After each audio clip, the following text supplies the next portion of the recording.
Good morning student. आज हम एक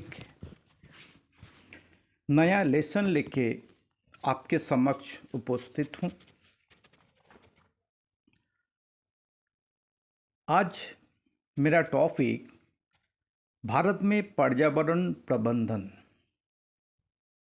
इसको यूं ही हम कह सकते हो भारत में पर्यावरण के समस्या एवं प्रबंधन। भारतीय ज्ञान परंपरा, भारतीय संस्कृति, प्रकृति के साथ एक अलग संबंध स्थापित किया है। आज से नहीं, वैदिक एज से लेकर वर्तमान तक भारत एवं पर्यावरण, भारतीय संस्कृति परंपरा प्रकृति के जीवंतता से उत्प्रेरित हो रही है। इसलिए हम प्रकृति को माँ का रूप में देखता हूँ। भारतीय संपूर्ण जीवन शैली प्रकृति के व्यवस्था से परिपूर्ण है। यही कारण है आधुनिक भारत के संविधान निर्माताओं ने अपनी समृद्ध विरासत को परिप्रेक्ष्य में ये आवश्यक समझा कि पर्यावरण के प्रति जन जागरूकता बनाए रखने की जरूरत है। और इस जन जागरूकता हेतु जन जागरण, जन मानव में आचरण के नियंत्रण करने के हेतु दिशा निर्देश दिया है। परंपरा प्रधान भारत में सामान्य जन को इसका बोध है कि प्रकृति की गुणवत्ता उसको स्वास्थ्य एवं सुखी जीवन के आधार है। इसलिए हमारा आचरण को प्रकृति परक बनाए रखने का जरूरत है और ये प्रयास हजारों साल से चले आ रहे हैं। हमें ये मानता हूँ तोरु देव भव मीन्स वन को पूछने वाला राष्ट्र की विचारधारा, सांस्कृतिक परंपरा वाला देश भारत है। मगर आधुनिकता भोगवादी समाज निर्माण के बढ़ती कदम ने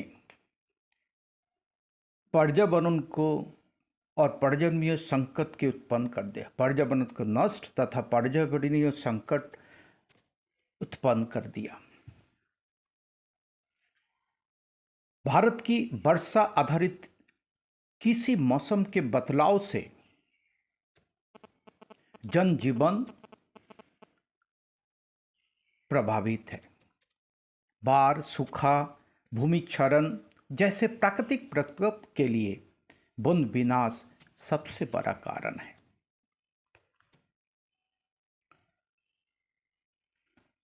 कुछ क्षेत्रों में भूमिगत जल भी प्रतिकूल प्रभाव स्वास्थ्य पर प्रकट होने लगा है, जैसे पश्चिम बंगाल, बिहार, उत्तर प्रदेश। यहाँ पे भूमिगत जल में क्लोराइड, फ्लोराइड और आर्सेनिक का मात्रा ज़्यादा होने से शरीर में विभिन्न प्रकार का समस्या उत्पन्न हो रहा है। महानगर अलग तरह से व्याधियों से ग्रसित है। वायु प्रदूषण, ध्वनि प्रदूषण, जल प्रदूषण, नदी घाटी योजना का विवाद का केंद्र बन गया है, जिसके कारण जन आंदोलन शुरू हो गया है। सबसे अधिक पारिस्थितिक तंत्र के समस्या हिमालय क्षेत्र में है, पहाड़ी क्षेत्र में है। जिसके वन के विनाश के कारण भूस्खलन, इसको हम लोग लैंडस्लाइड कहते हैं, मास वास्टिंग, भूस्खलन के वजह से हर साल हजारों लाखों जनजीवन की हानि हो रही। भारत की एक विशाल जनसंख्या गरीबी, अशिक्षा, बीमारी, कुपोषण और अपेक्षा का शिकार है।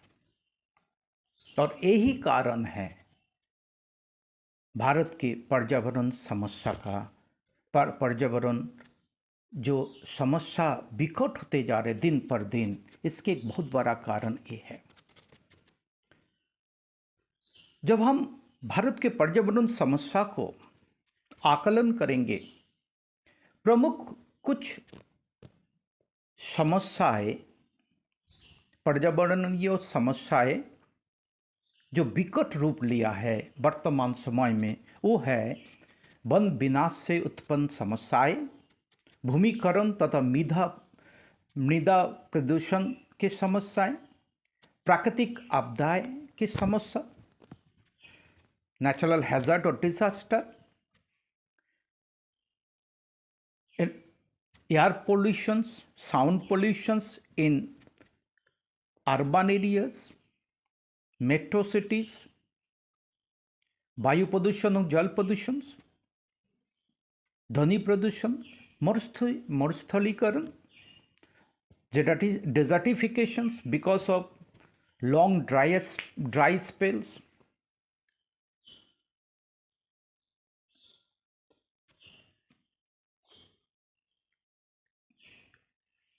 industry origin environmental crisis,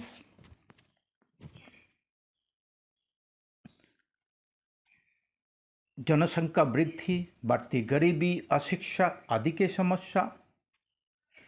सबसे बड़ी कारण है भारतीय जीवन पद्धति के अवनयन से उत्पन्न समस्या।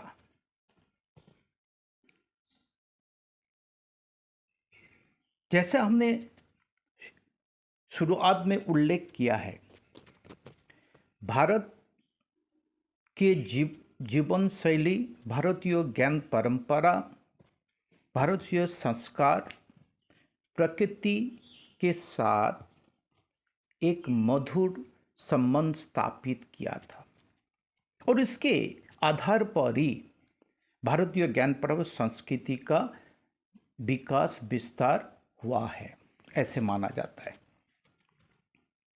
मगर जैसे जैसे हम प्रगति के ओर बढ़ रहा हूं, हम निरंतर एक भोगवादी समाज का निर्माण कर रहा हूं और प्रकृति से दूर होते जा रहा हूं। आज हमारा नया पीढ़ी में दुनिया का ज्ञान इकट्ठा करने का जो प्रयत्न हो रहे, जो प्रारंभिक ज्ञान, जो जरूरी जीवन शैली कैसे जिया जाए, कैसे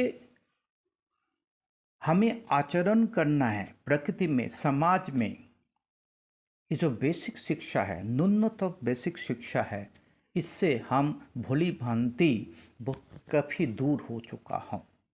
ये जो होर है जीवन का, प्रगति या उन्नति करने का, शिक्षा का व्यावसायीकरण होने के बाद इस तरह का एक मानसिकता का हमारा युवा पीढ़ी में निर्माण हुआ है। ये जो कंपटीशन का भावना है, आगे बढ़ने का जो होड़ है, इसी होड़ ने हमें प्रकृति से बहुत दूर ले जा चुका है, और जिसके कारण भारत में एक प्रमुख पर्यावरणीय समस्या का उत्पत्ति हुआ है।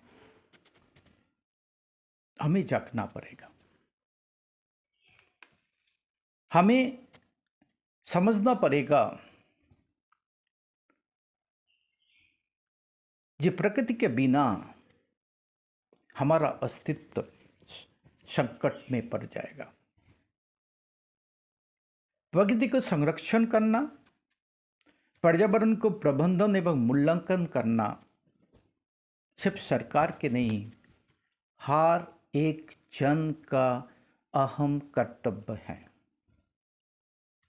बिना जन भागीदारी से इतने बड़े समस्या का प्रबंधन होना संभव नहीं है। तो पर्यावरण प्रबंधन और मूल्यांकन एक जन आंदोलन के रूप में हमें